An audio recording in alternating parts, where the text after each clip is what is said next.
निशान मैनालीले जग्गा खाइदिएको भनेर निशान मैनालीबाट पीडित भएका यी दुईजना वृद्धहरू यतिखेर सुदन गुरुङको अँगालोमा रुवाबासी गरिरहेका छन्।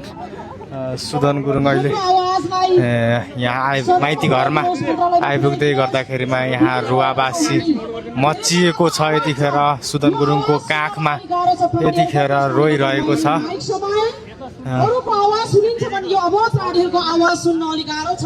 त्यस कारणले गर्दा मैले माइकबाट तपाईलाई एउटा अनुरोध गरेको छु। मेरो प्यारो भाइ सुदन गुरुङ माइती राजा र नेपालको एउटा मुटुको ढुकढुकी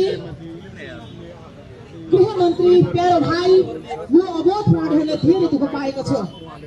यो अवोध प्राणीहरूलाई यो धरतीमा बाँच्ने अधिकार दिनुहोस्। मेरो प्यारो भाइ सुदन गुरुङ तपाईलाई मैले एउटा भाइको रूपमा लिन्छु, मेरो माइती राजाको रूपमा लिन्छु र यो देशको एउटा मुटु ढुकढुकी एउटा चाहिँ अभिभावकको रूपमा लिन्छु। हरेक प्राणीको यो आवाज कसैले सुनिँदैन। यो आवाजलाई सुनिदिनको लागि मेरो प्यारो भाइ गृहमन्त्री सुदन गुरुङलाई यहीबाट फेरि पनि हजुरलाई आवाज दिएको छु। किनकि मान्छे रहेको मानव रहेको सबैले देख्छ यो प्राणी रहेको। सुदन गुरुङ यहाँ आउँदै गर्दा यसरी रुवाबासी मचिएको छ भने सुदन गुरुङसँग न्यायको खोजी पनि भइरहेको छ। निशान मैनाली त्यही व्यक्ति हुन् जसले जेन्जी आन्दोलनको बेलामा सुदन गुरुङको साथ दिएर जेन्जी आन्दोलनमा हिँडेका थिएन भने चुनावमा पनि सँगसँगै हिँडेको दृश्यहरू थियो।